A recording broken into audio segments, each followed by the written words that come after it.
Hello, welcome to the Square Base Show. I'm your host, Rob. I'm with Val Heffelfinger, and we are back.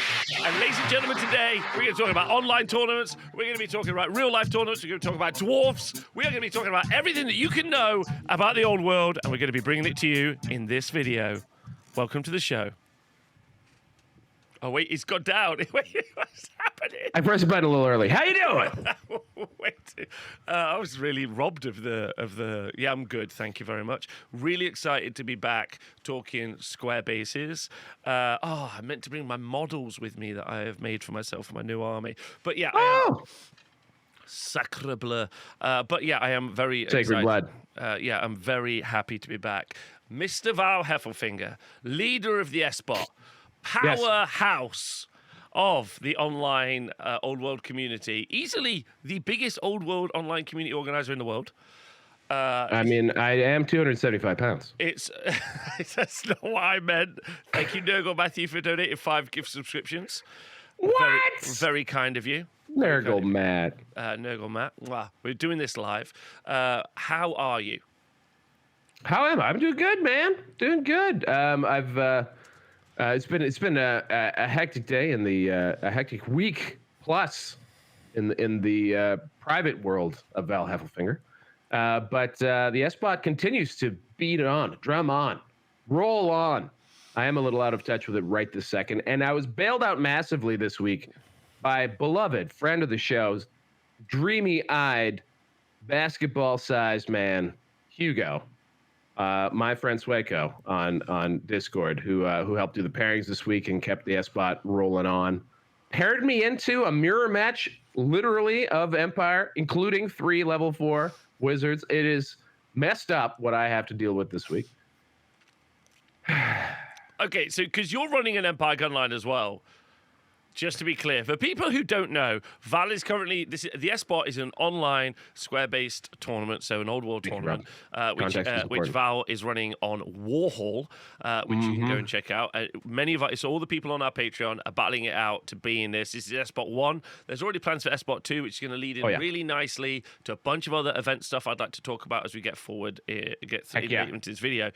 But you know, Val's been running this Empire Mirror mainly because, and this is kind of like a perfect transition, in that I've been running events here at the TSN Arena in Nottingham, and then we've had people who have been competing, especially Jack, who ended up, Morpheus Gaming, ended up running his Empire gunline. Val was like, that's it. That's a dick kicker. I'm ready. Yeah, I'm ready to roll the casino slot on those cannons. Had a tough round 1. Round 1, was a little bit tough. Round 2, got to play. Unfortunately, I got to play another force of good. I played a dwarf opponent, and they were kind enough to move close enough so that I could shoot them with my guns.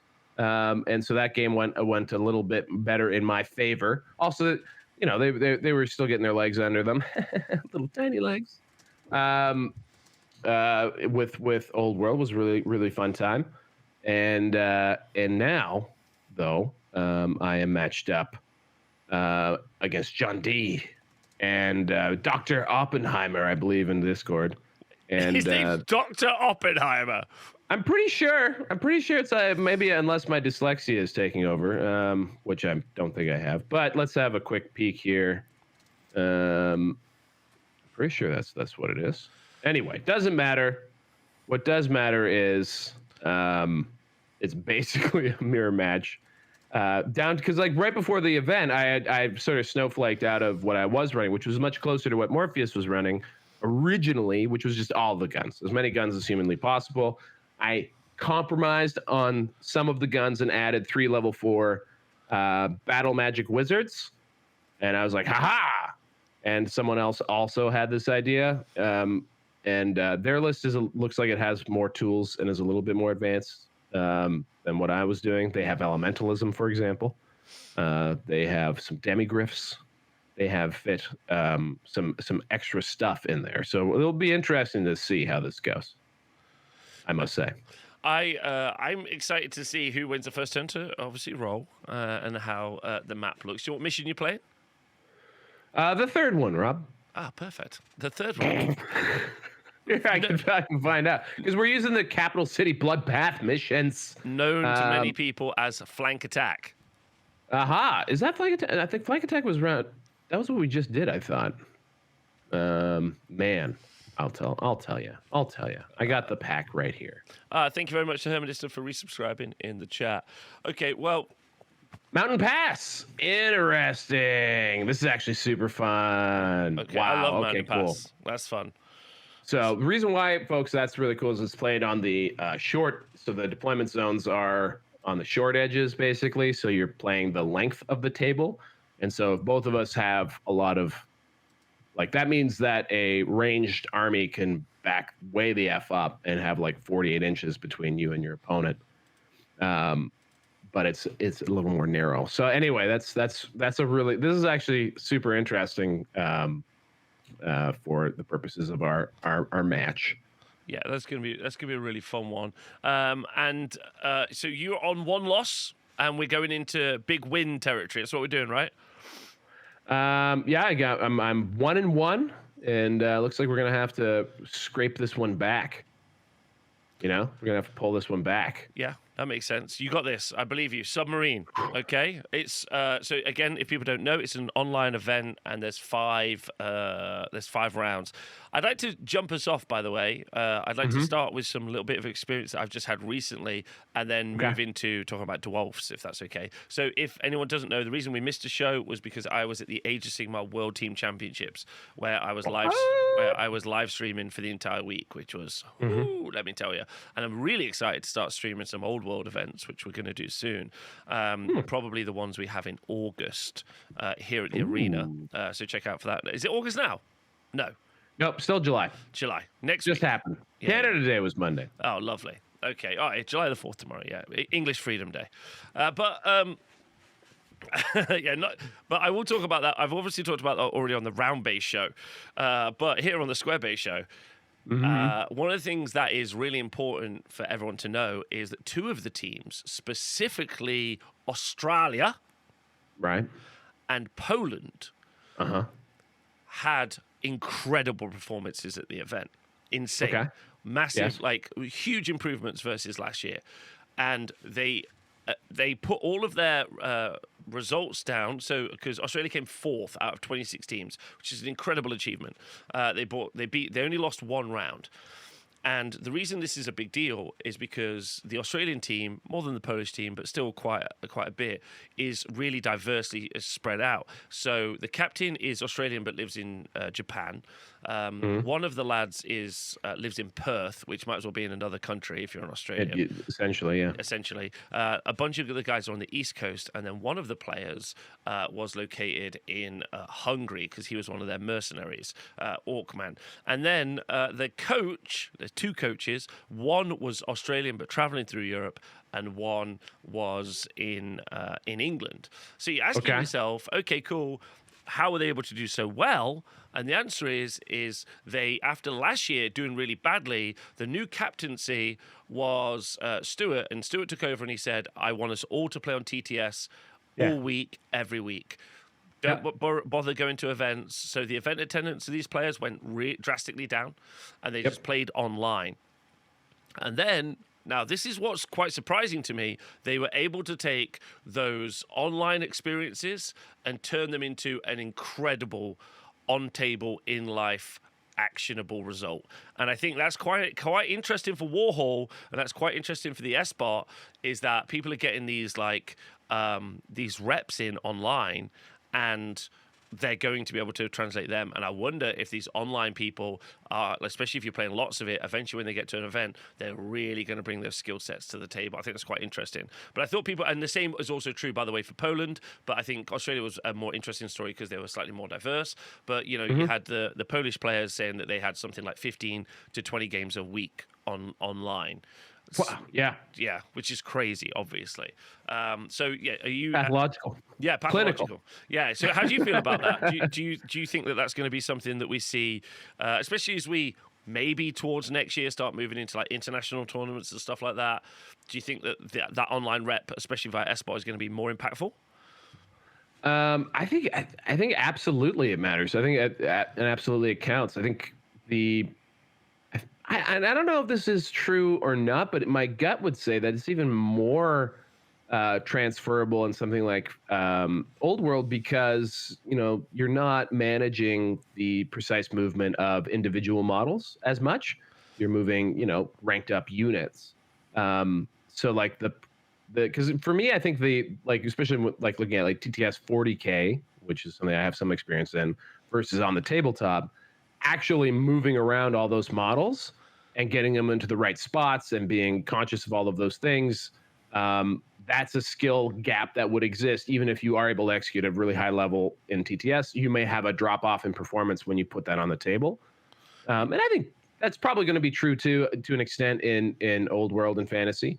But I mean, 100%. I mean, it's as we've been saying the whole time, it's a placebo, but it's also just what an incredible way to get a look at how things perform in different situations and be able to, especially if you're looking at it from a training perspective, if you're really trying to game things, what an incredible way to set up scenarios, play into very specific matchups, just do stuff that like would be very difficult to do and represent quickly and efficiently on a real life table. So like them being able to take that and put it into Meat Space, I think is awesome, and I'm really happy for the Australians. And as a Canadian, I think that's super awesome because I know that's what the Canadian 40K team does now. They rep crazy amounts on TTS, and I would suspect that for these sort of international tournaments that they're like everyone is probably at this point starting to be, as far as training and practice is concerned, a lot more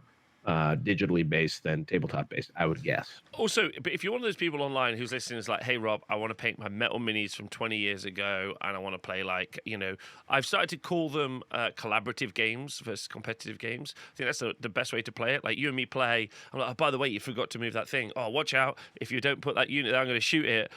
Those sorts of things. It feels like collaborative. But that is right? competitive games too, man. I don't want.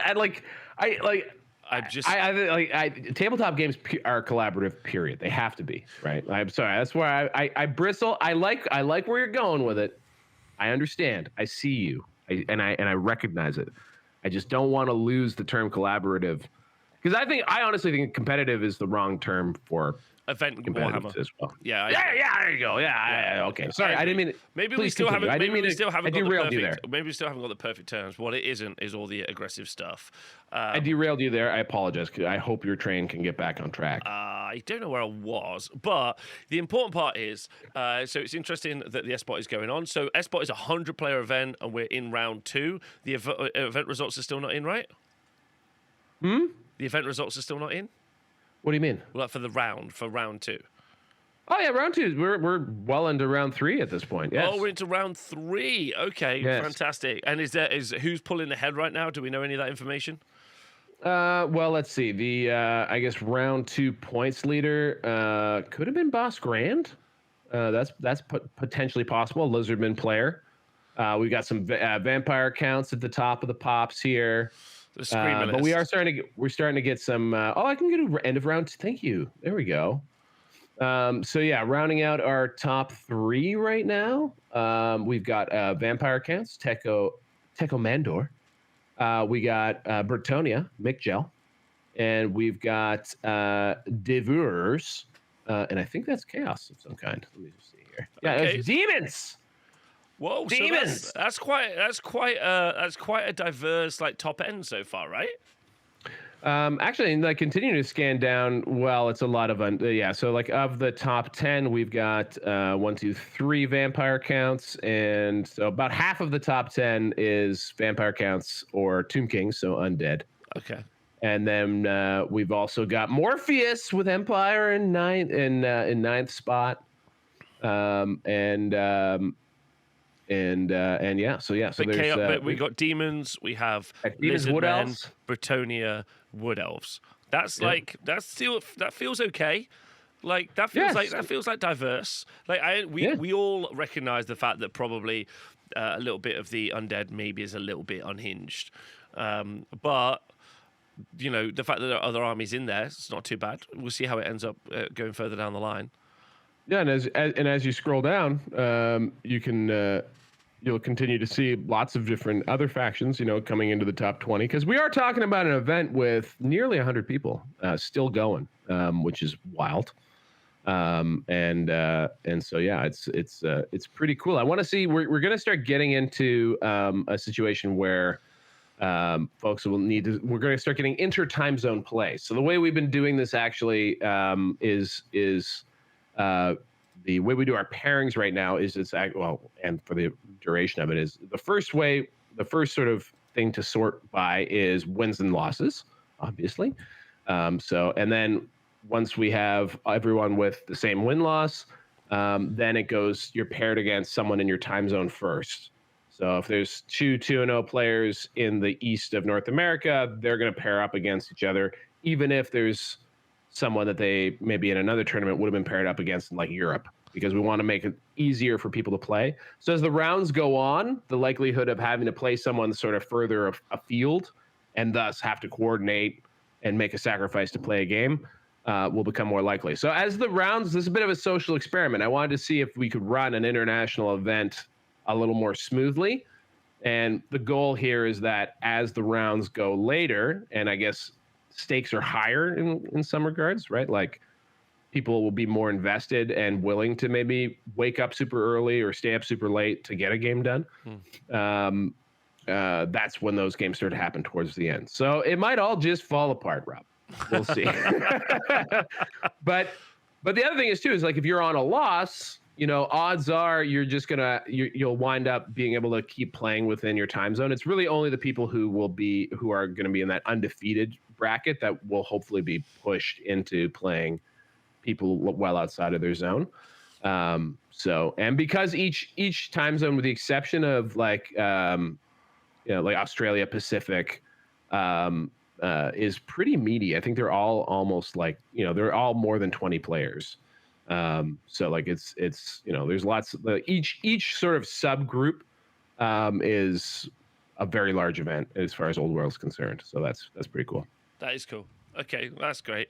I'm quite excited to see the results as we move through with that. But I'm hoping to pick your brains on some of the interesting things, because obviously after this one, all the lessons we learn, which we definitely will cover on his show, you're going to set up SBot 2. So that's already something that Valve's planning, which might end up being, seeing as Valve's already running the largest Old World event that's ever happened, even if it's online. Exciting to potentially see number 2, maybe even bigger. And we'll see. Which is a tough day for Val fans, because he's going to have a lot to do on that front. Well, as long as I continue to have incredible support from people in the Patreon, and you and Hugo, like it takes a village for any of my ideas to come to life. So I can't say that this was all me by any stretch. And also even New Recruit, by the way. New Recruit, I've been chatting with one of the devs there. And, the next one will be, by the looks of it, basically the structure that we've created, this time zone thing, will be built into New Recruit by the looks of it for the next one.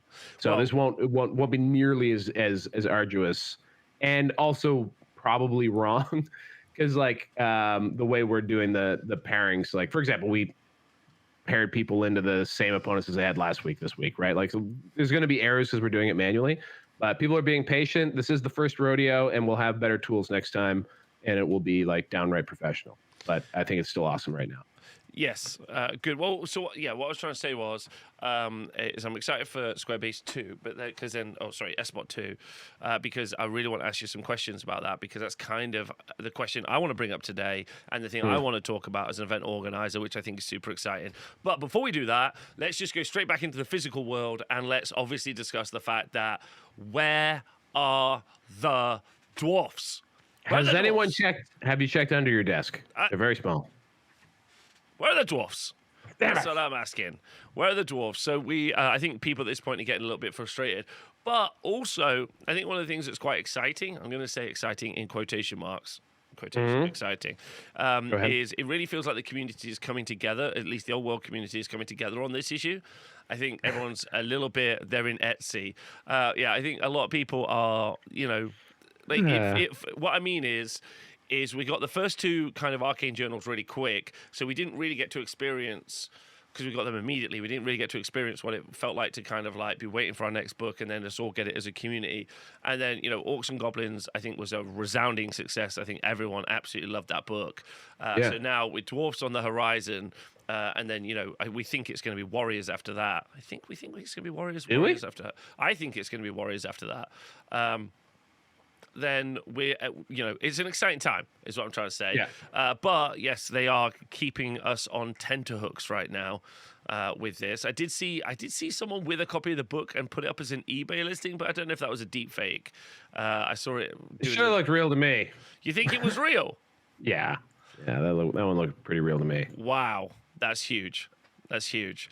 So I think it's fair to say that it's probably out in the wild. And what we mean by that is also that book went for $100, which I thought was pretty funny. No way. Well, I mean, like, I feel like that feels a bit low in the insane world of eBay scalping, and especially like as you often refer to them, dwarf players are, quote, weird little freaks. They are. So like, it is a bit surprising to me that you know, they wouldn't have just spent whatever needed, like the treasure hoards were not opened up and spent on that. I guess because people probably just didn't believe it was real, which is also fair. I think that's really fair. You know, they're like, we're not sure about this, but yeah, I mean, that's a crazy story that we have missed. Like how would the book be out there for people at home? Content creators get early access copies. Yeah. They get sent a copy and then they do reviews ahead of time. Although those are seeming to be under harsher and harsher embargoes, like can't show a page, etc., etc. Maybe the SDS embargoes are different to like the Age of Sigmar and 40k embargoes. We'll have to see. But yeah, but I you know, I don't feel like the game is at a whole. Rob, hold on a second. What does it say on your NDA? On the 17 NDAs that I have. Not worth the paper they're printed on, I'll tell you. I think because we're starting to see like little teaser pics and stuff like that, I don't think we've seen any rules yet, have we? I guess just that we had the back of the book thing. That'd be some fun speculation. I suspect that means that like you said, the content creators have the books, which probably means we're weeks away. Mm-hmm. Probably. I mean, I don't actually know how. I'm just guessing they don't usually get these things very well far in advance. That's all I'm saying. Yeah, I don't know. Experience. I think in Age of Sigmar they get them a couple of weeks ahead of time. But like, if it ends up being a situation where, because of delays and other stuff getting in the way, they ended up with it like, you know, at the right time. But they, you know, whatever the situation. But I think Dwarfs are going to be out, which is going to be fun. And I'm excited for Dwarfs. I think Dwarfs are going to like set it in stone for me. And I'm excited to have another Arcane journal out there. Yes. And also, I just want to like highlight that we're talking about a rule set that has 9 official factions. And with dwarves, we're at 4 of 9 in the first year. Like, if this was Warhammer Fantasy, people's like their butts would be blown off right now. Like, 4 books in Warhammer Fantasy was the end times, I think. Like, in 1 year, like to have 4 books. Like, I think if I could offer any like advice / criticism, is that maybe just, you know, SDS just put an article on Warhammer Community once a month, just once a month. You know, just throw something out there, and just keep the normies, the people who like need to know that Games Workshop loves them. You know, just keep them a little bit satiated with just, you don't have to do like 5 articles in a week, just like once a month. Just toss something out there. Yeah, and that, I think that would go a long way to keeping people engaged and interested and frothy. What do you think about that? Do you think they could do a little bit better job with the comms on this one? Yeah, I super agree with you. I think one of the things, because this comes out of the same studio that does Necromunda, one of the things that Necromunda does is they once a month have a free PDF called the PDF Apocrypha or Necromunda Apocrypha or something, where it's basically just a free set of missions cool. and other stuff. And that is really fun. And kind of actually what I want to be the the main point of today, for me at least. And I do wonder what you think about this. And we have kind of alluded to this in other shows before. Right. But I just sent out my event packs for my next few events. Leading up to August, a little funny moment where I completely skipped September. I was like, what am I doing in September? And I was like, nothing. So I've got to put some emergency events in, which made me laugh a lot. But to kind of to bring us back, so I would like to talk about missions, secondaries, and those other things. Because when I was sending my packs out, I was like, right, okay, what missions will we play at this event? And when you are someone that runs, so I would like to consider, I don't know what the difference between someone like me and someone who runs a once a year event is, if that makes sense. Like, okay. So if I run, like, so I have booked in, I have like 4 Old World events across 2 months. Okay. Okay. So like some people are attending a couple, some people are attending all of them, some people are just attending one. I'm like, right, okay, so for the person who's attending one, I want them to have the right set of missions to play. Something that works for them and is good. And then for the people that are attending 4, I'd really like to have diversity in the missions. But I think that really affects the person playing just 1.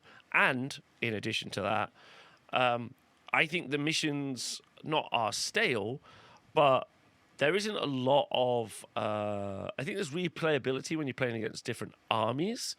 But I don't think that there's a lot of differentiation when it comes to like the maps, and that's really what I wanted to talk about today. So I thought we could just like kind of look at the different maps that are available. And I know everyone who currently plays Old World, you'd be like, I know all the missions already, Rob. I know everything about this. And Val is definitely going to be able to bring up the fact that some other events have already started to use like different comp packs, or at least like some different things. But I think like I was looking at it and I was like, I feel a bit boring just putting those same missions in the pack. But I quite want to stick as deep as I can to the core missions, and I really want to like I don't really want to move beyond that, not yet. And there is a rumored kind of like seasonal rule set coming, but I do wonder if there's a way for us to diversify the terrain maps. The deployment maps, the missions, and all those other things. So what's your initial thoughts on all of that? I'm just thinking, as the books come out and as we play through these games, how do we keep this fresh and alive for everybody who plays a lot?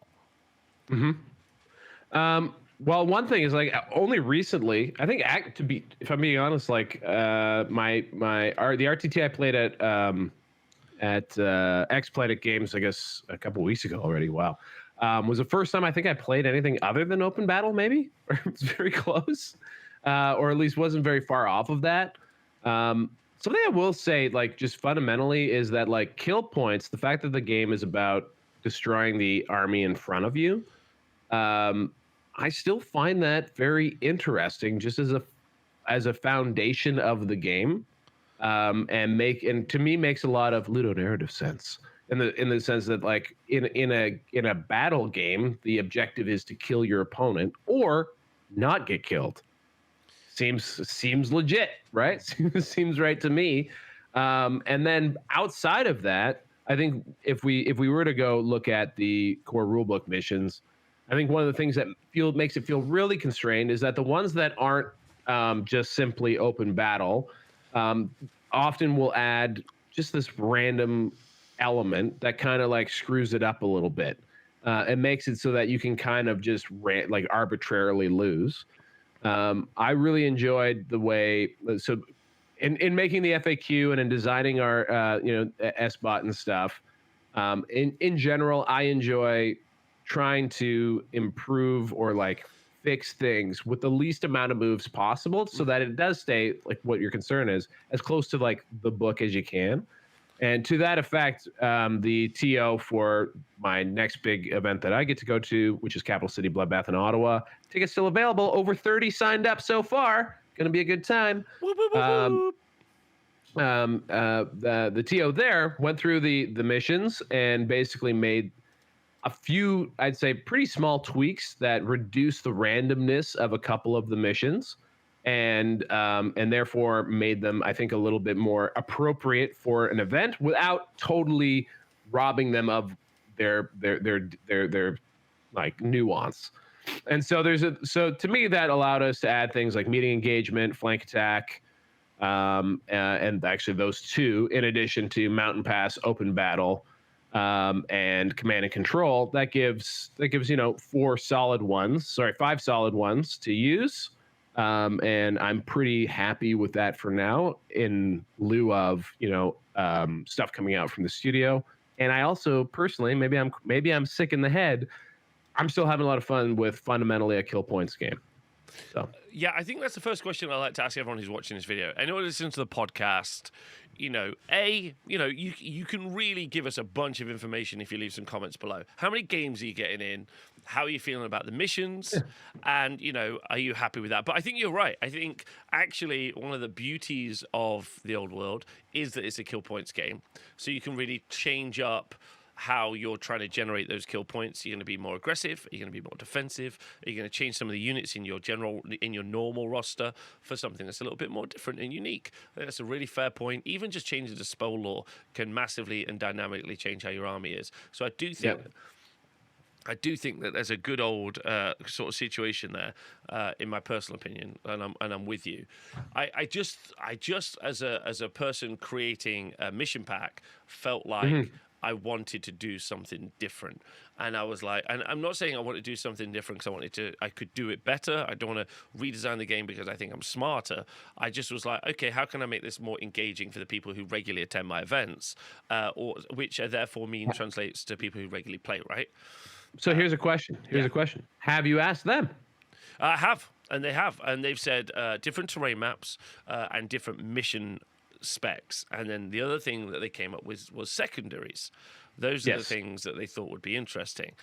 So let's do each one of those in order, shall we? We'll start out with the different mission packs, or like the different terrain packs. So I think I'd quite like to do. So if you don't know already, you can go onto theoncewargaming.com, click the old world tab, and there's a terrain layout where there's a bunch of cards you can download, and we've done a terrain set. So I think I would like in the next couple of weeks to do terrain layout B.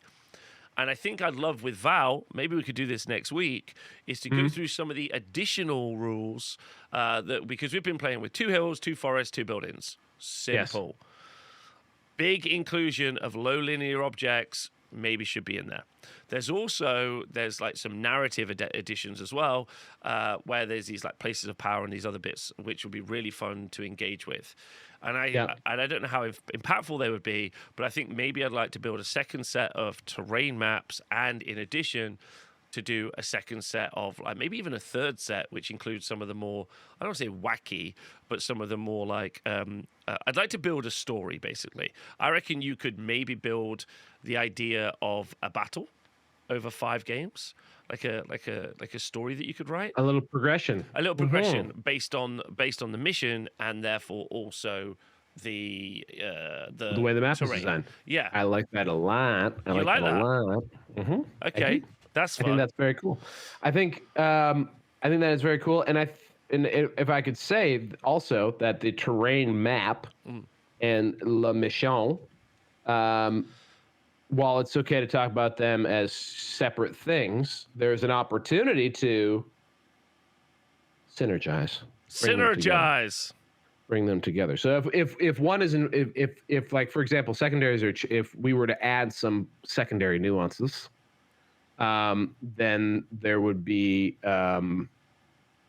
it would be a good opportunity to then think of how do we support this with the way the terrain maps are set up. You know what I mean?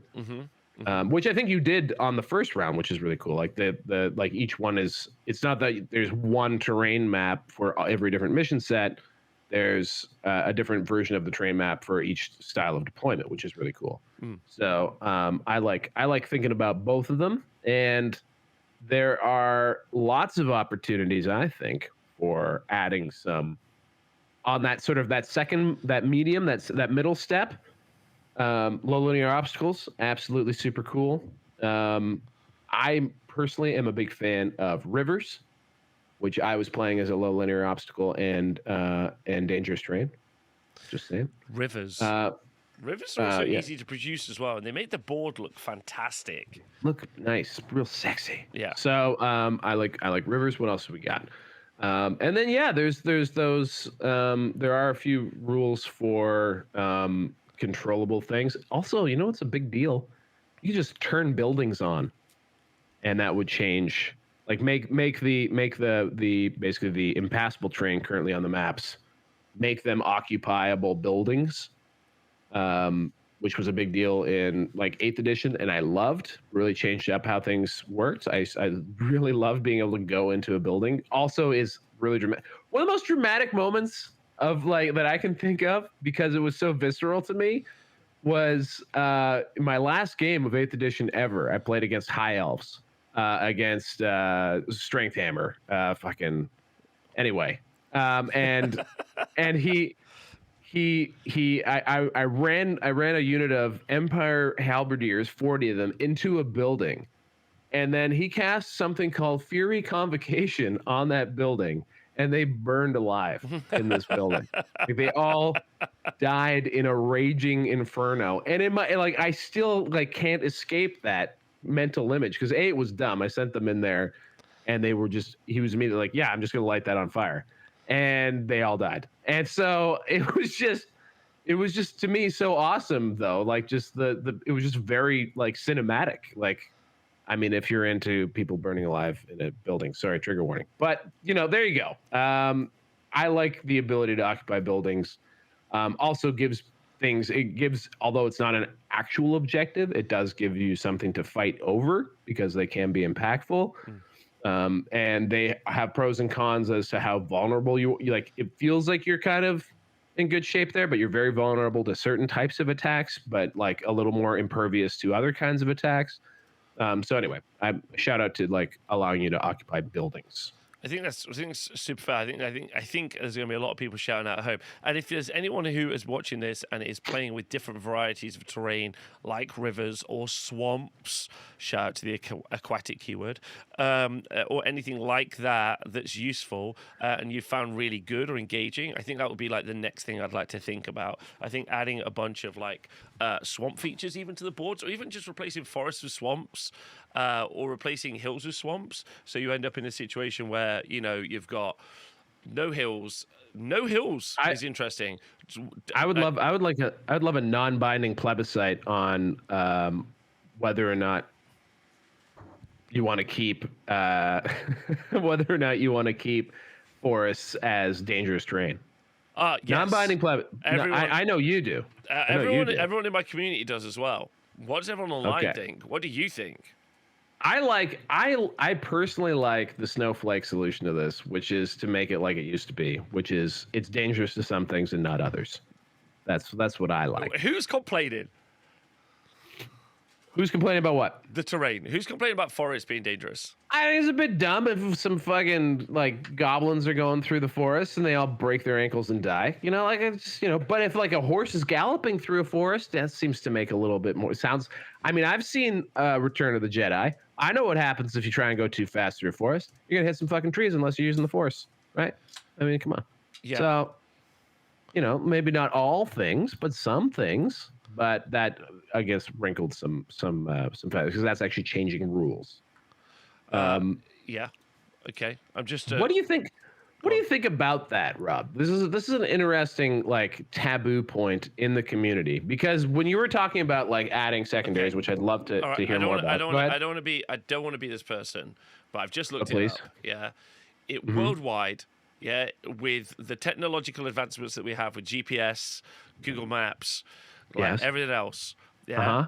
The about an estimated 12.6 million people die a year. Right, due to environmental issues or unhealthy environment. Okay. Yeah. All right. Right. So, like, now that seems like a strange thing to bring up in defense of a forest being dangerous. But I'm just saying, like, a couple of goblins. Like, if you're an army marching to war and you're a goblin, you've eaten a bad mushroom, and you got the runs. Right. They're just gonna leave you in the forest. They're probably gonna walk even more quickly out of that forest and maybe hurt themselves. Right.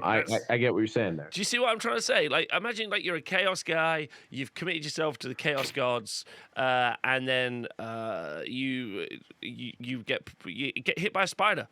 You don't know. like it's gonna be a crazy time. Hey, I hear you.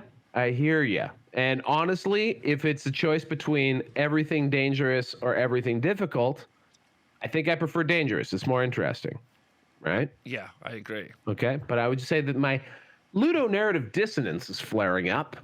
That's all. And I will take everything dangerous over everything difficult because it's more interesting, and it adds for some more Warhammeriness. But I have this is my question to you, because like when you were talking there about like adding different secondaries, and this is not necessarily a segue yet unless you want to. Yet. No. But when you were talking about that and mission packs and stuff like that, and I was thinking to myself about just how incredibly impactful that would be as far as changing the meta. Because if the second you change the missions, you're going to really change what like there used to be a mission where if you didn't have like banners and shit, like you just automatically lost, right? Yeah. So like it forced Which you. is dumb. Yeah. Okay, I know, but what I'm saying is like that meant you had to build your army to respond to that mission. Like you had to, otherwise you just automatically lose, right? So mission design, this is what's interesting to me, tends to be an area of design that players are comfortable with TOs doing things with. So generally speaking, the concept of like you have to play everything as it is written in the book, it's very taboo to change a rule, for example, because then you're like, that's taboo. You can't do that. But TOs do seem to have the latitude to design missions. They do. Right? Yes. Which is weird because to me, mission design, and this is what TOs will say all the time, is like if there's a problem with the rules or like the way the game is playing, well, don't feel like you should change don't change the game, but you can change the mission and have, if not more of a larger impact, at least a very similar impact into how that meta is shaped. For example, you could have a secondary that is only achievable by a rank and file unit with a unit strength of 10 or more. And Yes. suddenly you can't have minimum 5-person units all the time if you want to score that objective. How dare you? So Me and what's my your ogre army are furious. But you know, but like if that's an issue, right? If that's something that people feel is hurting how they feel the game looks, that's something you can do. How do you feel about that? Like how far would you in your gut want to go with mission design for what purpose? What's motivating your urge for mission design changes? That's it. Yeah, well, thank you as an ogre player for also bringing up my gut, which is healthy. Well, you're running now, so it's okay. Okay, so what's my impetus to have this conversation? I keep running events regularly, and those events, I feel like I use the same missions. So if we could just take a moment to kind of like, talk about the missions a little bit that we currently have as a group. So I've got a bunch on here. Thank you very much. And if you want to go to the fantastic TOW.WHFB app, then there you go. So we've got our open battle. Okay, the one everyone plays all the time. You turn up to the club. Hey, bud, do you want to play open battle? Yeah, I want to play open battle. You play the game. I would say that you could run an entire tournament where you play open battle, and you just use different terrain maps, like that are pre-locked. Different deployment zones. Or different deployment zones. Yeah, I was going to bring that up. Yes. So I would argue that the simplest thing that we could do is we just take open battle and we just pick 5 or 6. I mean, 5's perfect, right? Because it's a 5-round event. Make 5 different objective zones, and that's. You're not fucking with anything. You're not bringing any extra rules in. You're not doing anything. I think that feels like the most absolute, like, obvious choice. And that's what I would like to maybe do. I think that's easy, and then you could get really funky with terrain maps on top of that, right? So I think that's fun. What do you think of that? I think you could take open battle. You could put. I'm going to use old 40K terms here, so sorry guys, but like you could have them in. And I also don't actually know which ones are which. I'm pretty sure this is Dawn of War is where you're deploying on the long edge. Hammer and Anvil is where you're on the short edges, so coming the length of the table. We used to have Vanguard, which is deploying on the diagonal, and then also in Old World in particular, that one is deployed 12 inches apart as well. So like you're potentially very close to your opponent. And then there's also, you have ones that have sort of refused flanks. So like one where the deployment zones are very like narrow. So like, yeah, you could right there, you have enough to just run open battle with a couple of different ways to actually deploy your armies. And otherwise it's consistent. And I think that alone, I'd be interested in trying, right? So like, I think that's cool. I agree. I also think one of the things you could fuck with, not that you have to fuck with, is you could make the distance that you start away from your opponents shorter or closer. So obviously in this situation, is you 24 inches apart feels really reasonable. It also feels like the game works in that regard. You know, you don't necessarily want someone to be able to make a first turn charge, but don't forget, if your armies are closer, your deployment zones are deeper. So you have more of the board, not just in the kind of like that central position at the bottom, but you know, you could, if you were, let's say, 8 inches from the board edge, so you're 4 inches in, that means that sure, they could put their units in the middle and then push, but also you could be further up on the flanks on the right-hand side and the ability to outflank, which I think is super spicy. And I do like that idea as well. I'm not saying that has to be something you definitely fuck with, or you could start further away if you really wanted to, give those dwarfs a bit of a break, and then just end up with thinner deployment zones. But I think that would add some variety. I think that would be super interesting. But I think you're right. I think just pure open battle, change the deployments around, do some terrain maps, you already end up with a really kind of interesting game. And I always so at my events, we play open battle 3 times. Round 1, round 3, and round 5. And the reason is because, well, we'll get through them as we get into the next mission, shall we? So next one is Breakpoint. It's got a very specific deployment zone for no real reason that I can understand. And it's got a special rule where your army can effectively break. So it immediately eschews the idea of kill points versus battling through. And this, well, it is both, because if you don't break, this is one I played at X Planet. So this is, if you don't break your opponent, it is just kill points. Yes, but it could be fairly easy in some sort of armies to break an army, right? The question is, do you think this has a positive or negative effect on like list building and list variety? I guess that's maybe the quintessential element here, is does a mission, when it's out there with all of us playing it all the time, positive, like me and Val are going to meet at the club, right? And what you would want is to be able to roll for a mission, and that mission have had already some effect on when we built our lists previous. We were like, okay, I need to make sure that I can't get broke. I need to make sure of this or that, because those are the missions that I could be playing. I think missions should, like, curve the top off extremes, I would think. But I don't know if you agree.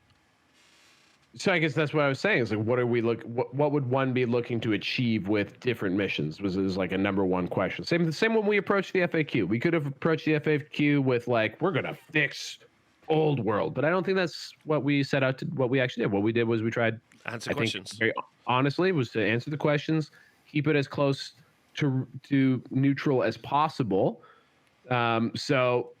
Again, with missions, what are we trying to do? Are we just trying to produce some more interesting things to do on the table? Are we trying to shape the meta in a particular direction?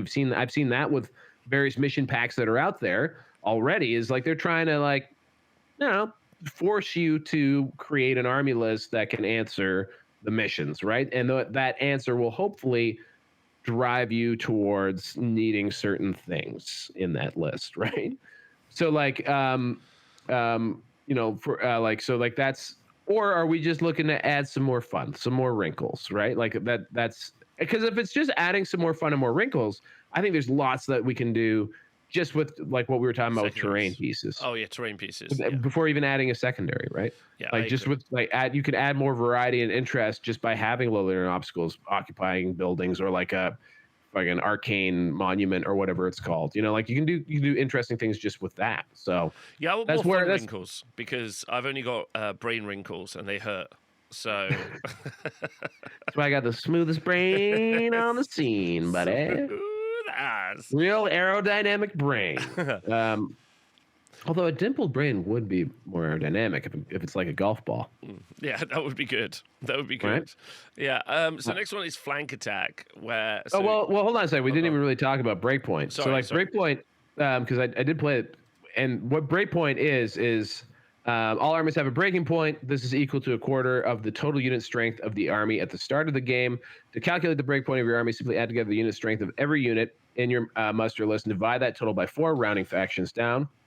So essentially, this is when I played it. I was playing into a Vampire Counts army, and their breakpoint, because they had so much more unit strength, because they had big blobs of zombies. I'm unpausing this now, and also there's been a question in the chat.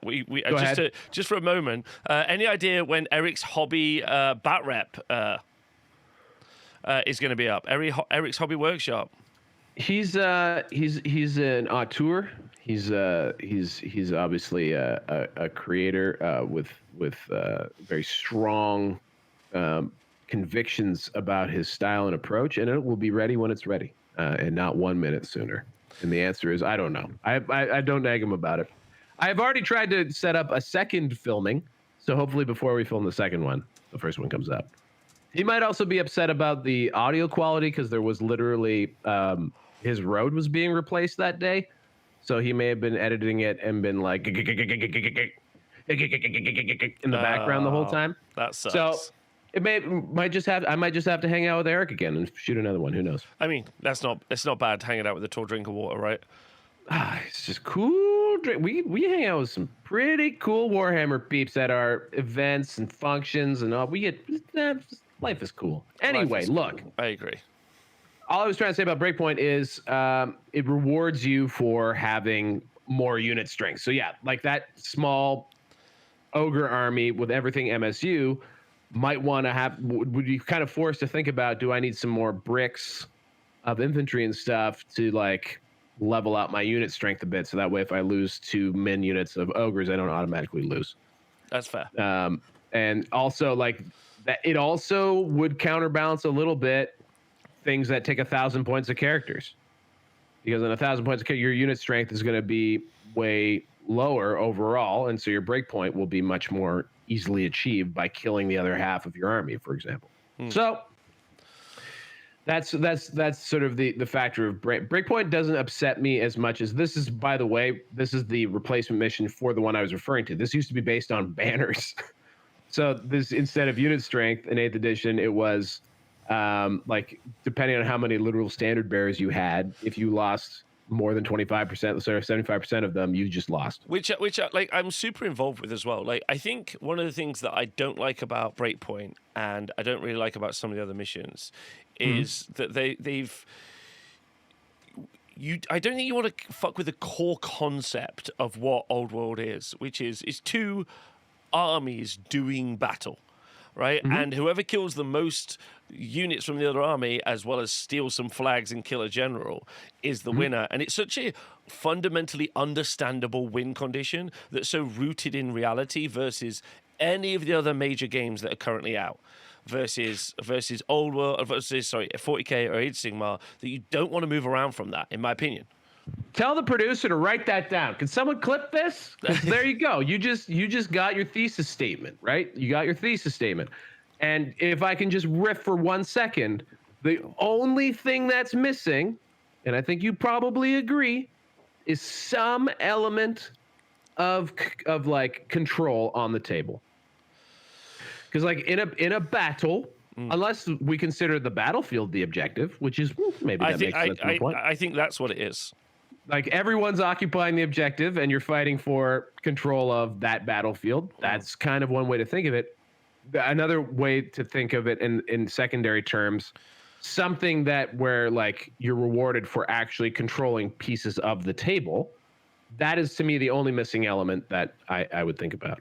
For me, it's much more like I would say all heroes should grant some sort of benefit if you kill them. Like if you could take out the leadership structure of the enemy army, that's massively beneficial. You know, like you take out. You're speaking to someone who lost a king on a hill to an arrow in an eye. You know, sure, it was 1,000 years ago, but like it feels like Which king got shot in the eye? When the French came over and took over, the Normans, that one. 1066. Yeah, 1066. Yeah, Harold. Harold. I didn't realize they got shot in the eye. Yeah, he got shot in the eye. It took him out. Hazel with a hilarious joke. It's all been downhill since then. Amazing. Hey.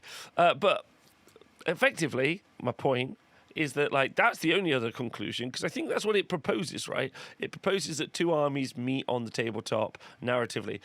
Like whenever I play any of the other games right now, 40k or Age of Sigmar, I look at those games, I think they are quite removed from the concept of a battle.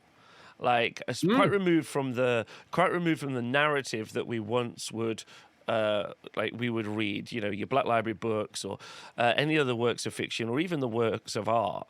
You know, they're lines of infantry battling against each other often. And let us not forget, sir, how we got there. We got there by chafing against how boring kill points were and how we needed more missions. We needed more objectives.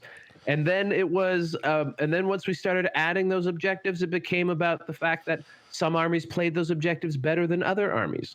And so then it became about having basically two armies with different objectives. I can't remember what is that. That was called? a 40k thing.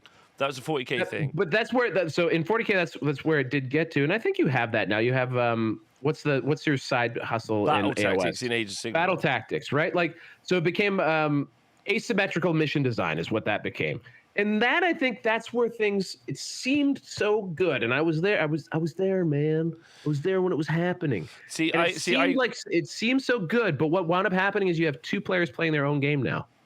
Yeah. So I would argue that I don't agree with that. And in fact, actually, as much as I'm an Age of Sigmar stan, Yes. one of the things that I think round baser, a round baser, as some would say. I would say that whenever there are any missions or battle tactics, sometimes we call them battle chores. If I have to be like move 2 units to a board edge, I'm not engaging in a battle, right? And if you were to talk to the wider Age of Sigmar community, we are not in love with them as a mission state. We're not sold. We haven't bought the Kool-Aid, and we do them by. Because that's a part of the mission status versus, like in my opinion, Age of Sigmar especially is like removed from the concept of what Old World is. They're a nice juxtaposition against each other, where one is a battle and one is a game. And I think that's and I think that simulation. That simulation of the battle, we see that in the simulation in how we write rules, right? Does our guy have heavy armor? Yeah. Have we even modeled a heavy armor on him? Has he got a shield? Is he taking us, we're down to the WYSIWYG level. And I think that validity, maybe that's the wrong word, but that crunchiness, that tactile list building is such a rewarding experience, at least it is for me. And while I enjoy the way that you do Age of Sigmar, you buy a box and that's a unit, I do miss the concept of being I want to put some heavier armor on him, or stick a big shield on him, or give him a different weapon.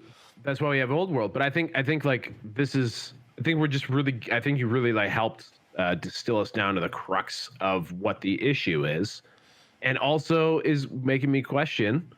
How much more do you need than open battle with different deployment zones, right? Yeah, great. And on beyond that, if we're going to start, so if we're looking at secondaries, well, we'd keep doing the missions for now. No, I know, but we're nailing down our philosophy here, pal. I think this has been super, you blew my mind a second ago, but does it serve do the missions serve the idea of a battle? Does the terrain serve the idea of a battle?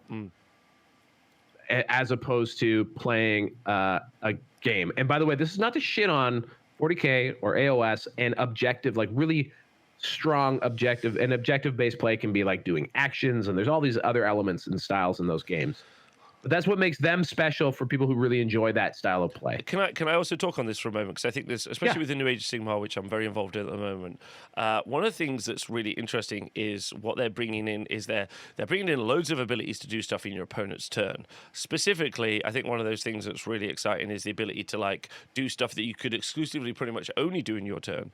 And I've always said that alternating activating units, like you would see in something like Star Wars Shatterpoint, or you would see in Legion or Marvel as an example, where you alternate units, works incredibly well. If it means like when you run like your Empire gun line, you're like, right, gun. Oh, half your army's dead, I win. Yeah. Whereas if it was like, if your Empire mirror match was literally single unit activation one at a time, it would be a fascinating game.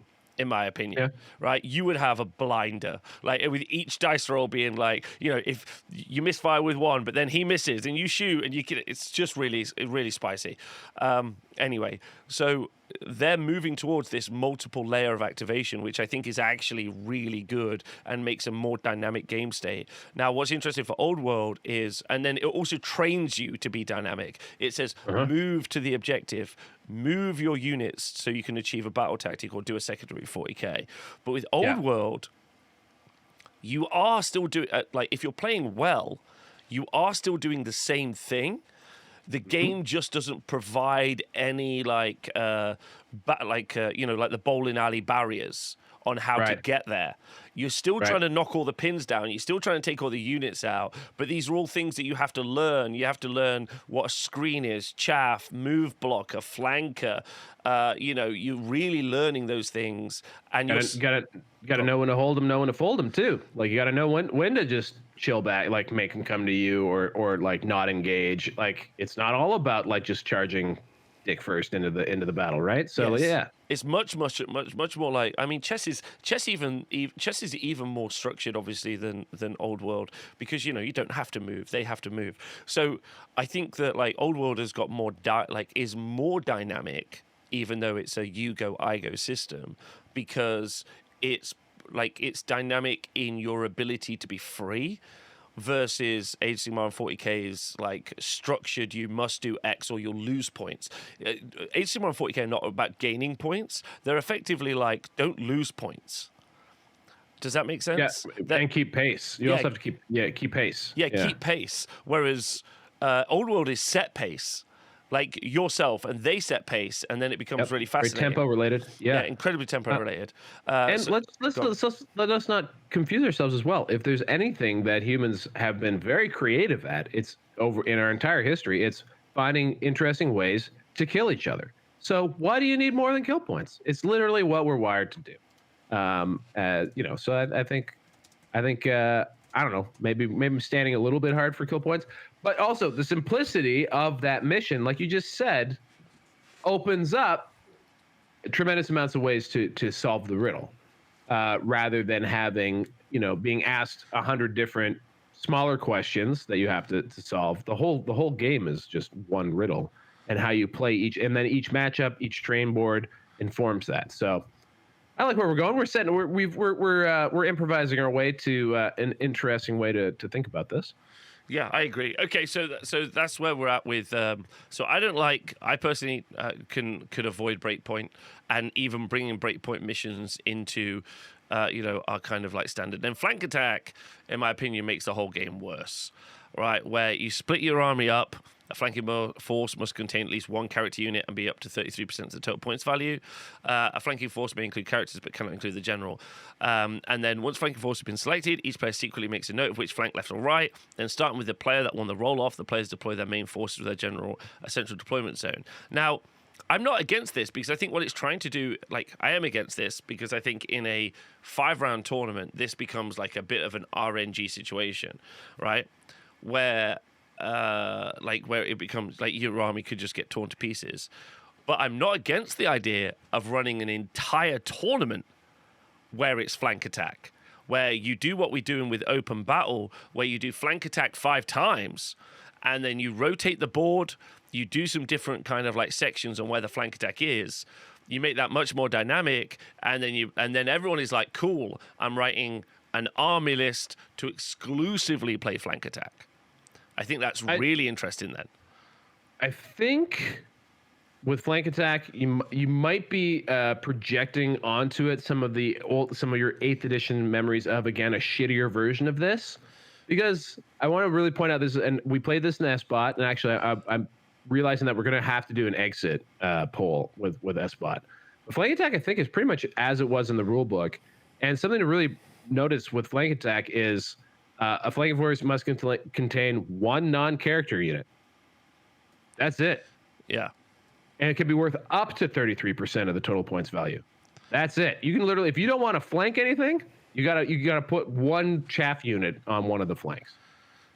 So you don't have to do it, which makes it, to me, that means that it's a choice, and it's fairly interesting from that perspective. And also, if you know it's in there, then you could think, okay, which one do I want to have in a flank? Really, what this does is it takes open battle and it makes your deployment zone a little skinnier. That's really what it's doing. So it's changing up your deployment zone for open battle. So I'm not gonna like say like, Rob, if you don't like flank attack, if it's not in the pack, you're an idiot. I would never go that far. But I would say in defensive flank attack, it's not as disruptive as maybe on first read I even thought of it. I thought like a third of your army has to be in one of the flanks. Not the case. One unit has to be in one of the flanks. So not that crazy. Yeah, no, not that crazy. But do you see what I mean about like building an event where you played flank attack just 5 times? Like where do you think the philosophy that you have to play through all 5 missions comes from, or 6 missions or whatever? Like, do you know what I mean? The desire for diversity. You think that's where it comes from? Yeah. Okay. To play, which is interesting considering I think most people just play open battle. I think that's. But what? But like, that's a fascinating question that I'd love YouTube comments to reply to. Yeah. Like, you know, this propensity towards diversity, and yet, but then everyone plays open battle. I'd love to know what you think. Right? Like, and I think what you nailed up, we've already nailed shut is like it's about like supporting that battle, and nothing does that better than lining up in open battle. So I think that's probably maybe where that comes from. But yeah, I think there is a propensity of this is the word of the day apparently. There is a I think a general idea that like more variety in missions is better. And I think it's good to be thoughtful about whether or not that is true. I think so. All right, so that's flank attack. Interesting. And again, you could really change the deployments on flank attack. If I could also say one other thing. Yeah. If we ever get into a world where it's like where it's a very stratified, well, but basically where like there is not a lot of variety in armies. Which I don't think we're in. Like if you look at the SBot, like there's a tremendous variety of armies. There's higher concentrations than 5 or 6 of them. And there's certain units which are just, you know, Dragon Ogres are always just going to be multiples beyond. They need points increase because they're just too good. That's where I think missions again come in to try and break things up a little bit. Right. So that way, if you're not getting varieties of opponents and types of armies across from you, changing up the mission means you have to at least use those same armies and those same units in different ways. So that's maybe a way to think about it too. Okay, good. So that's flank attack, and I agree with you, FYI. Next up is meet and engagement. Now this one you do start closer. You start 12 inches apart. So this is exactly what I was talking about earlier. So like it's not outside the realms of possibility or people even thinking, you know, you can start closer to each other. Because it's a core concept of one of these, in my opinion. And then, yeah, what do you think of this? This one has. This is one before deploying their army. Each player rolls a d6 for each unit, including each character and war machine. A roll of 1, that unit must be held back as reserves. And once the roll has been made for each unit, those that are not held in reserve are deployed like the normal method. And then you bring in those units from reserve. basically. So this one I patentedly hate because Of the RNG. Because of the RNG. Okay. If you took the rules for flank attack and put them into this mission, so we said up to a third of your army can be set up in reserves. Yeah. Now we got a stew. Yeah. Now that to me is interesting, because you can either put up to a third of your army like ready to roll up and reinforce wherever they want. That would be, we'd have to actually test it and see what it's like. But then you're controlling it, and you can either choose to engage with a third of your army off the table, or you can just deploy them in your deployment zone and off you go. The fact that you're super close means that means that you have the opportunity to bring those units into different places.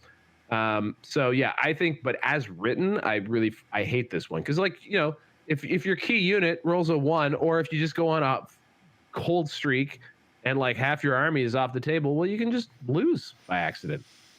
So I think it's lame. I don't like this. And I'm with you. And again, comments, let us know what you think. Next up, one of my favorites is Mountain Pass.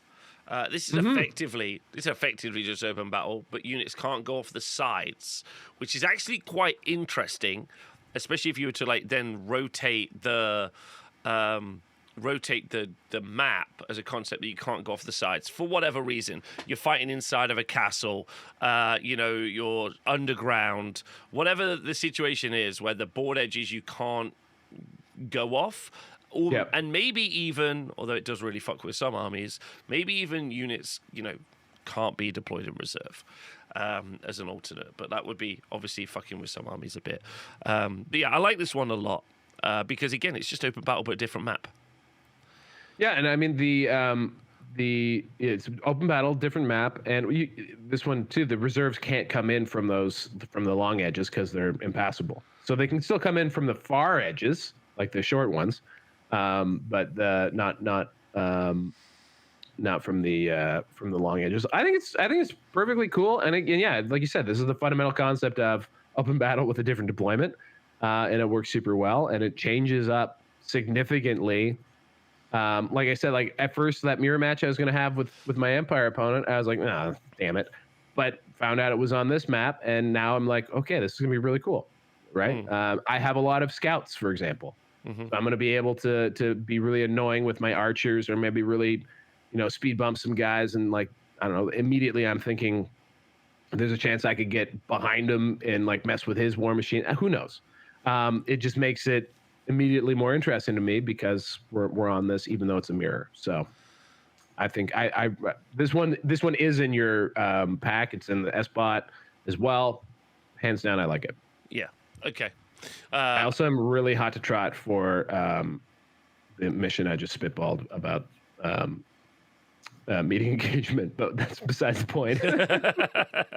And then finally is command and control, which I use at all my events, which is just, and this is what you were talking about earlier. There's an objective. There's something. Although I would say this is a little too linear because it's just that one thing in the middle. Maybe if this was 4 or 3 rotated around the board, maybe if there was a couple of different spaces that you could control, I think that would make it much more interesting. I think the solo objective, which is controlling the tower in the middle, is actually the weakest element of, this. And I would like to see that improved. But I think you could do this, and you could have multiple objectives, and then I think that would make this really dynamic, in my opinion. Multiple objectives could be cool. I'd say where this mission falls down the most is that although it does present you with this big carrot, come get the objective, come take over the thing, it's a 200 victory point bonus.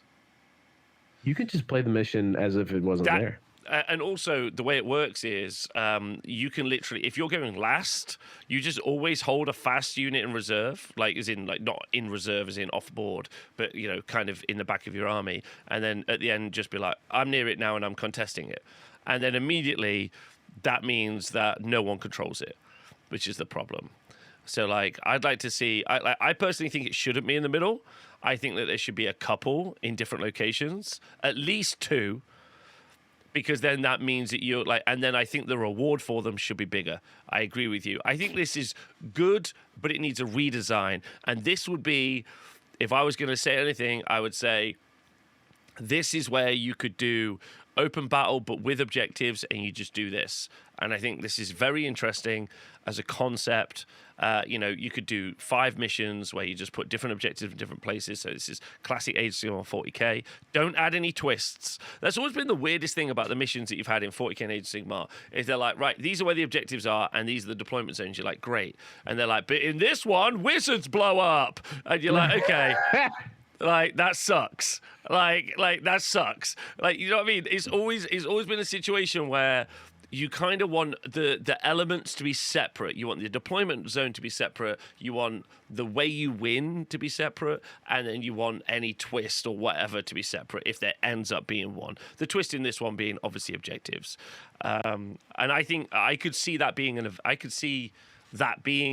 something you could do 5 missions based around, you know. Yep. And my only feedback would be, it'd be cool if you have more than one objective, that you make it at least 3 and not an even number, so that you can't split them. Mm-hmm. I guess you could split them if you didn't have enough to control all 3. But that way, like, whoever wins the objective battle gets a significant boost, and you can maybe just keep it at 200 victory points per objective. And also built into this, they do have random game length as an option, I think, to avoid exactly what you just described, which is just hopping on at the end, where you can't guarantee that. But that's random game length in Old World is a little bit tough for events, because random game length, I think, can go to like 10 turns. There's like a really hilarious, it's like unlikely, but like the way the math works out, like it is possible to just keep going for a very long time. Okay, yeah, I think this is a problem, but I think it's a problem that's very solvable, and then we can end up making some really fucking good missions, in my personal opinion. I wholeheartedly agree. All right, you go to town on this one, and I'll take flank attack and meeting engagement. Oh, wait, I'm doing this one. Yeah. All right. You seem to be excited for this one. Yeah, And I'll try. Yeah. All right. Oh, nice. And I'll take meeting engagement, and we'll see if we can come up with some cool shit. Okay, so I got a question for you, and I got a question for the everyone watching the video, everyone watching at home. Is it okay if it's not a piece of terrain though, and it's just a little marker on the ground? So I will answer. Actually, well, no, we can leave it there. I think it's cooler if it's something. If it's something, a swamp. Yeah. It could be a swamp, or maybe just something that looks cool. I think another key part of cool battles are, like, for example, this tower, like on the picture of command and control, there's what looks to be a tower. And in my head, like when you were like, well, let's add 2 other objectives, I'm like, okay, well then we're fighting over some like ruined castle walls. Can I regale you with a story? Of course. So one of my oldest gaming friends is a man called Nathan Prescott. Some of the people on the Round Base show will know him and be a big fan. You know I love Nathan. Yeah. So whenever me and Nathan play Age of Sigmar before the invention of objective markers, I built some. I made some that I put on like 50, 60 mil bases, but they were from Tabletop World. And they were from their market set, so it was like carrots and cabbages. It was like a bunch of stuff. And exactly, yes, right. Okay, and I would put them down, and he was fucking furious every time I'd use them. Why? Because he's like, we're doing a battle, we're doing a war. I'm like, but we need cabbages. I'm like, oh look, you've got control of the cabbages this round. He'd be like, fuck off. I'm like, you really need to get the carrots, otherwise I'm going to win this game. You just needed a field of mushrooms, and he would have been into it. Yeah. So like, I quite like the idea that it's like it could be like little themed tokens or something. You know, something you could end up walking over. You know, like a 50 mil base, 60 mil base, and then that means an area like, piece of terrain. terrain. I'm down for an area piece of terrain. Not an area piece of terrain. I apologize. Like what I would do is make it an actual physical token, and then like if you needed to move across it, of course you could move across it, and you would just move the token out the way, or stand on top of it. But I would have it be like a resource, right? Like, and then the reason I think that's really fun is then if you were playing, I don't know, Empire, it could be a load of bottles of beer. If you're playing Dwarfs, it could be a load of barrels of beer. If you're playing at High Elves, it could be, I don't know, wine, like bath water from like whatever. some nice soap. Or it could be a cache of weapons. Cache of weapons, battle, magical artifacts, a wizard's book. A book. People love books. People fucking love books. Right? So like I think you could do a lot with that, and you could make that really fun, in my personal opinion. I just think in my head, I think as much as I love the objective markers you can buy on AoSWargamer.com for AOS, and similar ones for 40K as well. Mm-hmm. Those to me are very gamey. Right, like they're not a thematic battle. That's why I said I wouldn't. Yeah, that's why I said a little token. Does not serve the thesis. Does not serve the thesis. That's why I'm saying it should just be like a base, arguably even a square base. Yeah, there you go. So it's not a round objective marker, a little square one, but it should have some sort of supplies or something on. And then you can just have loads of fucking fun with it. Because ultimately, I do want to be doing battle with a guy who's really seriously playing the Chaos Army. He's like got names for the Chaos Force, and I want to run over with my ogres and be like, I eat pies. This my objective. Yeah, like. But. And I totally like where your head's at. I would argue that that's why a terrain feature of some kind is great, because it in the frame of reference of a battle, controlling a strong or important piece of terrain, makes sense, right? So like, rather than the cabbages, which I'm sure would be delicious for your ogres, make a great stew, or if you're running a halfling empire army, whatever. Having Stop being derisive of my cabbages, right? Look, I got nothing against cabbage, but like having like a terrain feature to control, a bridge, like on behind us, I got I'm very lucky. I have this cool river system, and it has a dope ass bridge right in the middle, and it has like supporting bridges. Those would be like really important. Features of the battlefield to control. So maybe something like that could be like a way to think of it. But again, this is your party. You're gonna take command and control, and you're gonna take it away. You're gonna blow our minds with how cool it is. Okay, all right, yeah, leave that one with me. Like, what I love is that we basically. Like, I love where we ended up with this, which is not what I was expecting at the top of the show. I like that we're like, cool, we could do an entire event where you're doing the objectives, me cabbages as an example, and then with rotating deployment maps, but the concept is the same.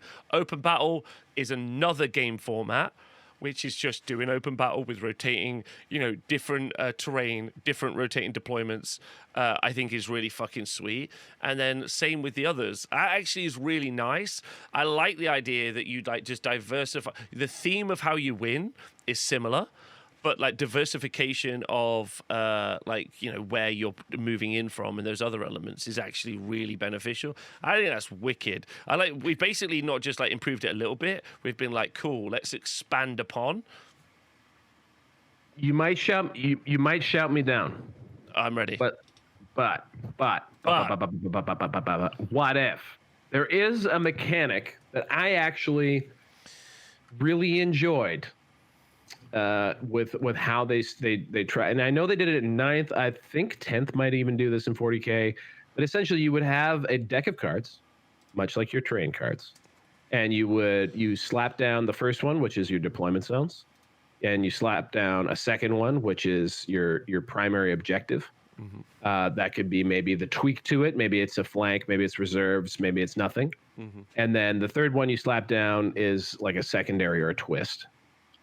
And that allows you to, like, even if we could even start with like what are all of the components? So you have like deployment zone, you have like mission wrinkle, command and control, flank attack, whatever it might be, and then you have probably nothing. I think it's just those two elements, and we could even just like while we're designing the missions, just like randomly flip those down and see how they pair up, and that might be a way to like think of how to actually how to start generating different wrinkles. I think one of the things that's super easy to do is like for an event, you would like pick, the theme, whatever that theme would be. But for, your local gaming day, you could be like, right, you pick the deployment map, I'll pick the twist or whatever.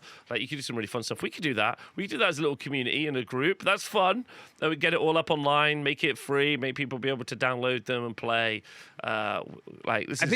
Easy. It is important that everyone. It is important though that everyone plays the same mission, right? Like in a round of an event. Oh yeah, of course. Do we agree? That's what I mean. You would yes. I also, it does have to be set pre. I liked the concept of everyone independently by having their own mission, but I think it's important that everyone's playing the same thing each round. Yeah. So I would say that I'm really excited about that. So that's missions, and then finally. With our philosophy in mind, how do you feel about secondaries? Because, there's already some hard baked in. Kill the general, kill some flags, kill the BSB, which I don't really want to move away from. Nope. And I also don't think overly many more need to be added, is my honest hot take. My only thoughts are characters going down, magic items being stolen. I like the concept of stealing magic items. I saw that brought up in a chat once. You kill if your hero or like one of your units kills one of their units, you steal the magic items cost. That's fun. Do you know what I mean? Like they got a shield. Yeah. They got a shield that's 15 points. You get 15 extra points. I think that's actually quite spicy, right? I think that's definitely, that one is fun. The one that springs to mind, aside from. I've liked the idea of using unit strength, and it hasn't gotten further than this idea, but a secondary which is just zones of control. So like if you have if it's a however the deployment map is, let's say it's open battle and it's just you're straight across, dividing the battlefield into 4 12-inch high 12-inch stripes. So like both deployment zones and then 12 inches, each 12 inches of the middle, having that as a way of like measuring like push and pull. So like if you control, half of the table, like your deployment zone and the middle, like that gives you like maybe that nets to 0. If you get over to the other side and you control your opponents, like you control the neutral zone, maybe that gets you some points. That's sort of a in the ooze idea. The second one I have, which I think might be worthwhile and might be useful in this is a bit of a meta thing, is rather than heroes, because I think that's already represented by killing the most important hero, which is the general. So that's already covered. I think something like a dragon slayer or like a monster slayer, where you get a reward, a bonus point, and probably a significant amount of points for killing toughness 6 and above creatures, I think would be good, because it improves the math of and increases the risk of taking very points dense large creatures. And I think you can overcook it a little far, but like it would be great if like that very unkillable dragon or even just like that wall of very killable but very hard to chew through monsters traded even more than their base points if they die. Right. Okay. That makes sense. Yeah. Because that means that you're kind of you're making them, in a way, you're making them more expensive without making them more expensive. And you're making them more risky to use. What would the percentage be in your mind? 50%?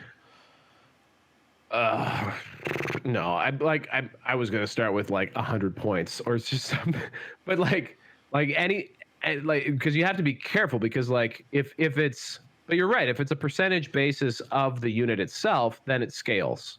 That's interesting. So like 20% maybe makes sense. Pretty easy to calculate as well. Because let's say you have 300 point monster. If it was 20%, that's an extra six. That's basically a 60 point penalty. If it's a 600 point ridden monster, that's going to be over 100 point bonus. And if it's a general, it's like 220 points. Like that's going to start skewing things a little bit more in favor of, or making it more risky to take that thing. Basically, you don't want to you just want to make it a little bit more of a payoff to kill it. So like something in my head would be like 100 points. I think like flat would be good. Although like for like a monstrous, yeah, we'd have to talk it out. But that's like just the concept. That's the secondary that immediately springs to mind. A monster slayer or dragon slayer type objective. Okay, yeah, I like that idea. I don't hit like a bonus for the monsters, and then effectively what we're doing is not soft capping them, but just giving more of a reward. I do think if you take out like a valuable resource in your opponent's army, something in the rare or special slot, that feels like that's more of a reward, right? Like you kill whatever is core. The concept is that a nation or faction or whatever could always replace that unit. You can always replace an Empire Halberdier, but replacing an Empire Great Cannon is actually really hard. It's hard to replace a steam tank. There's not many knocking around there. Like I think that fits in the theme of like what we're talking about, which is it's a battle, and maybe that battle has larger repercussions. I think that's quite interesting. We're getting some comments in the chat. A percentage extra on non-core would be really fun, maybe as a mission. That's quite interesting. Maybe I'm naive, but I can't think of. There's two non-core things that are really, I think, are twisting the meta right now. That's magic users. And ridden monsters creature, and I would even say monsters. Period. Yeah. Outside of that, I think we don't know what the game would be if there was a little bit of an edge taken off of those things. Yeah. Well, I like that. I like just like you could run an event where it's just some additional kill points are just attributed to killing a wizard or killing a monster, and I love that. I think that's an amazing pack. I think people would be super excited, especially going into, a dwarf release where all those freaks are out there shooting cannonballs at every monster they can see. Absolutely. I think we've come up. I think I honestly went into this being like, oh, like this will be a good chat, and I've come out of this absolutely buzzing. I'm horny. Like literally buzzing. Yeah, man. In addition to this, though, because obviously I have events coming up, I'm going to put some events in September, and I'm going to put some of these experimental missions in, and see, get some feedback from the event. In addition to that, though, I think one of the things that's quite spicy is with SBOT 2 eventually coming out of SBOT 1 will also be fun, but none of it will be as fun, although the TSN events will be fun, as an event we maybe will have in October. You mean IRL SBOT? The in real life SBOT, ladies and gentlemen. The announcement, brand new right here. Square-based Open Toronto, which also translates to SBOT. So we're going to need to think of a different name. But yes, that's the event that I will be hosting with the fine folks. I think it's called the Toronto Open. They've been running 40K Horse Heresy, maybe AoS events for the last year or two. There's a really, really amazing venue here in Toronto. I've alluded to this a number of times now on the show, and I'm in the phase of getting my terrain inventory organized, aka where can I beg, borrow, and steal it from, and even make or produce some as well. And we'll have room for up to 40 players. I think we're going to shoot for 20 tables. 39, because obviously one's taken for me. Oh, well, hey, 39. Rob's playing. You ready to see me battle it out in Toronto? I'll be wearing my Red Blacks outfit. Full head to toe. You're wearing your Red Blacks outfit? Yeah. Like the CFL team, the Red Blacks? Yeah, the CFL. Yeah. Nice. The Ottawa, they're from Ottawa. You got to go with the double blue. No, I'm an Ottawa boy. You got to go double blue. Bro. Yeah, I like I I like incredibly boring infrastructure. That's what I'm about. I particularly love that they're the Red Blacks. But anyway, so more details will follow, and we'll probably do a more in-depth show. But it is the Square-based Open Toronto. Basically, Square-based Open 2, as this is the follow-up to the legendary event held at the Fuck Bunker around a year prior to this one. So here we go. We're going round 2 in the old world as we hoped it would be. This is gonna be sick. I think it's gonna be really good. Really, really good. I'm really looking forward to that. Val, you got any plans this week other than getting absolutely massive victory points when you get that first turn against the Empire Genline that you're going to be battling against? Oh, buddy, it's not going to be first turn driven at all. We got so much room. Oh, so much room. Some room to counter deploy and move around. I do weird apologize. stuff. I apologize. Yeah, it's fucking. I can't. I'm so excited. I went from like being like, oh, this game's gonna be lame to like, wow, this is gonna be fun. So I need to actually think about it. That's later this week. Aside from that, gaming wise, no, I don't. I have Capital City Bloodbath obviously lined up. I need to decide if I want to keep on this Empire fever dream or if I want to exit and go to something different. I don't know. I do have the opportunity to run a whole variety of different things. I could even switch to undead if I wanted. But maybe I'll wait and see how SBot pans out, and then run the most meta shit possible for Capital City Bloodbath. We'll see. Okay, I don't know what I would bring over, to be honest. Although I know you have a lot of stuff. But anyway, that's to be discussed. Later. Listen. So thank you very much for watching the Square Base show, and we apologize. Oh, I apologize. I apologize for being away last week. But loads more stuff to come from the Square Base team soon. And if we do end up writing these event packs up, we will host them all as well. We are also working on a calendar, which we're trying to put up for events, and we're going to start. We are. Like, I know. The people want it. Three people want it. Other people want it too. Like if we on it, it's a great idea. We're on it. Do it. So there's more to come. The Square Base team is going to get bigger, stronger, and more powerful. So thanks to the support from everyone who watches us live, listens to the podcast, or supports us on Patreon. You're all the best. Val, any shout outs you want to make before we head? Shout out to Rob, traveling the world, riding the rails, doing the stream thing, coming back, hosting the show, got so many things. And over in Round Base World, guys, Rob's brain is exploding because there's remember how exciting things were when Old World popped off? Well, that's happening to him twice in 1 year. This guy is very heavily stimulated. So thank you, Rob, for coming and being a part of this. Can I say the juxtaposition between the releases is really interesting. Okay. Juxtaposition between the releases. I'd love to do like a video, or even me and you. I don't know if anyone who's listening this late into the video could leave some comments and say, I'd love to listen to you and Val just shoot the shit about something a little bit not Old World related for a bit.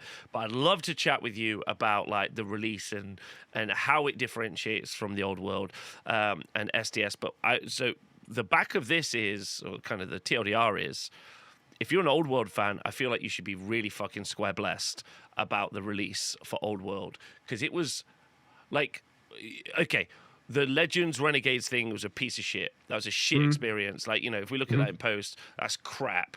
And I hate it. And, it's a fair thing to be like, critical of. But other than that, it was a fucking massive rulebook. Could have been edited better. And then just a shit ton of army rules. And then they just blew our minds and started just going into the vault and picking up stuff we never expected to come back. They started giving us different ways to play our armies, which we never expected to play, and it just blew the doors off what this thing was going to be.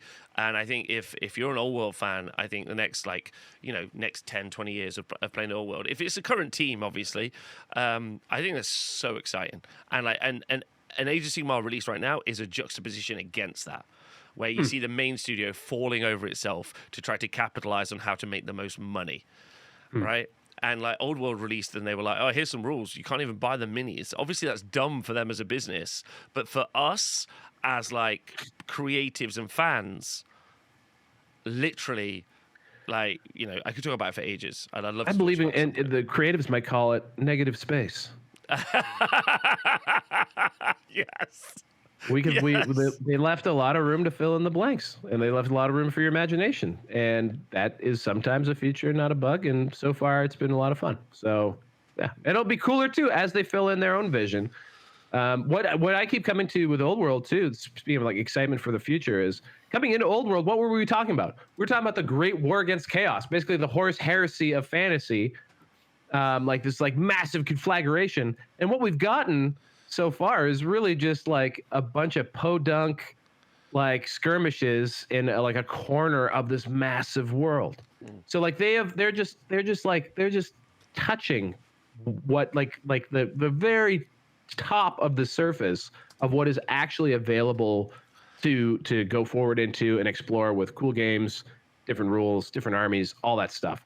So if in fact it has, the scope of the game has changed, scope of the project has changed, sorry, then yeah, it's a really exciting thing to be a part of. And a few months of quiet and delay will one day seem like nothing, because there'll be lots of cool shit to do. Agreed. It's been a pleasure. I've missed my Square-based family, and I'm glad to be back. Thank you to the community. You are really driving my passion for this hobby, so I wanted to say thank you. My shout out I want to make to my club mates. They've been really good. We have active games of Old World every week at the club, and it's really inspiring. So I wanted to shout out all my club mates if you're listening. I know there's not many of you, but it's still nice. And we're out. Thanks for listening to Square Base. See you guys soon.